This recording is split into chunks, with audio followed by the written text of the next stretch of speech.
Why is this history of slavery hidden in schools?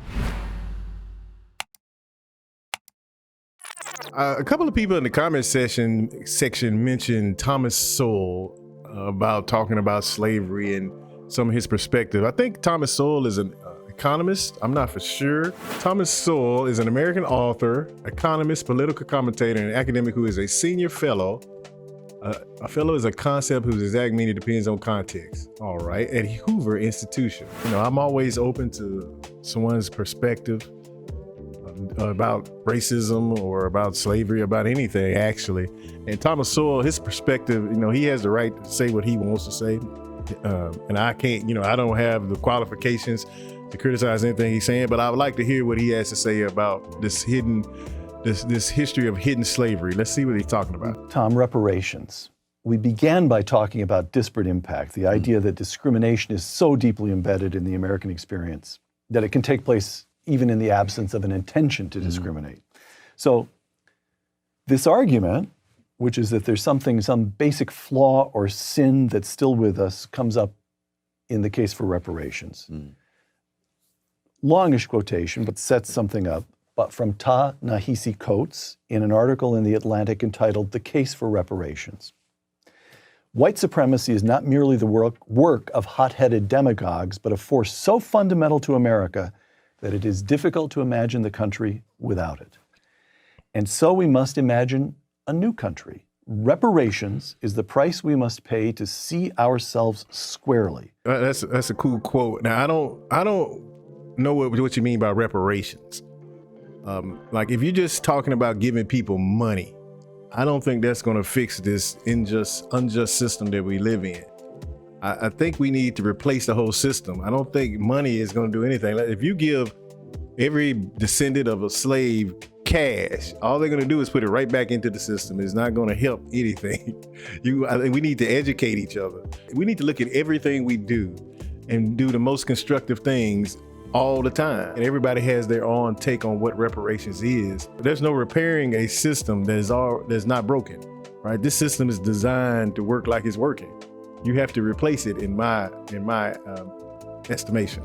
The wealth gap merely puts a number on something we feel but cannot say, that American prosperity was ill-gotten and selective in its distribution. What I'm talking about is more than recompense for past injustices. What I'm talking about is a national reckoning that would lead to spiritual renewal. I'm not for sure what he means there. Again, the wealth gap is by design, right? Even if let's say you close the wealth gap, let's say you give every descendant of a slave money enough you have closed the wealth gap. These people still do not have power in economics, in education, in entertainment, in labor, in law, in politics, religion, in sex and war. They're gonna still have poor education. They're gonna still treat each other unjustly. They're gonna probably still kill each other over the money that they're getting. We need to all stop going out for a while, find libraries, find some books, and read about the history of this planet and understand going forward. I just don't think giving people money, just giving people money. Now, I understand if you have reparations and you give people money and you do other things on top of reparations. Like just giving people money, I don't think it's going to fix the issue of racism, white supremacy. And Tom Sowell makes what of that? Well, it tells me that I've made the right decision not to read The Atlantic for decades.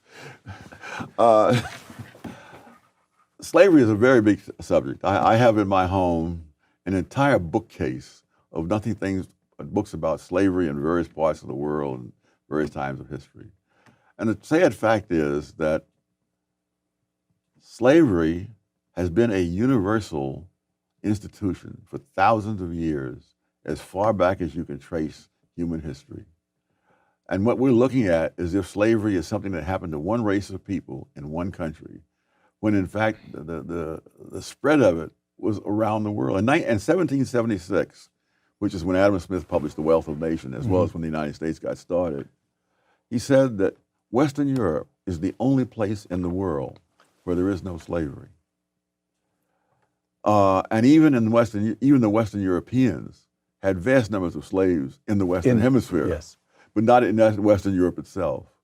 And so if you're going to have reparations for slavery, it's going to be the greatest transfer of wealth back and forth, and between and cross hauling, as they say in the railroads, because the number of whites, for example, who were enslaved in North Africa by the Barbary pirates exceeded the number of Africans enslaved in the United States and in the American colonies before that, put together. Let's make sure we all understand slavery at any time is wrong to me.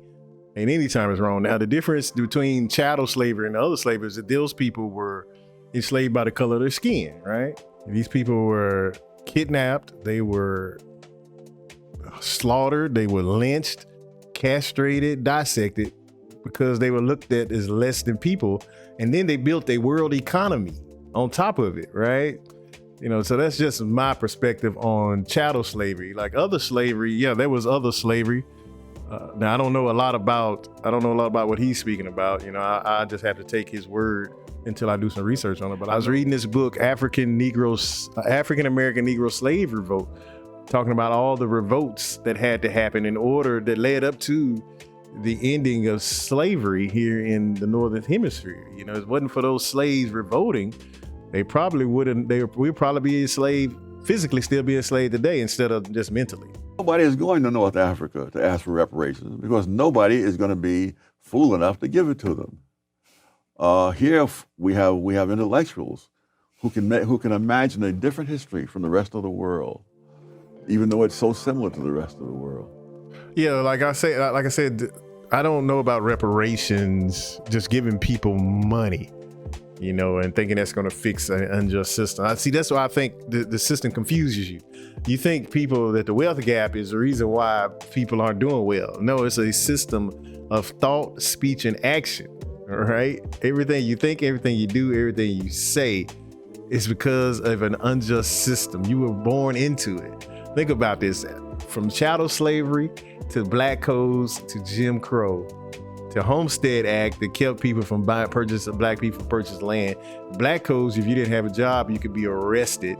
You got the school to prison pipeline that kind of, I know people like to say the family, that hurt the family dynamic. You had the civil rights. You had all these massacres that happened to non-white people in the Northern Hemisphere and across the world. You got Soweto. I was just watching a movie about how the Indians were massacred. This is where people are not, or I think it makes people uncomfortable when you start talking about skin color. You know, and here's the thing: black people didn't come up with these classifications. I have conversations with people in the comment section all the time about this. Black people did not come up with these racial classifications. These classifications started probably around the 1700s. You know, there are a lot of books on this. Like I said, I'm reading a book now, Race in North America, The Evolution and Origin of a Worldview. And I wish anybody that wants to comment, please read that book first or study racial classifications, how they came about. And because I know there's a gentleman I'm talking with in the comment section saying that this is biological, but I have a study now that I will show you guys on how the AABA was saying race was just put in to oppress non-white people. And it's interesting to hear the perspectives of people in the comment section. It's like they don't want to listen to anything outside of their echo chamber. They know that they're right. They know that they're right, and they don't want to listen to anything outside of their echo chamber.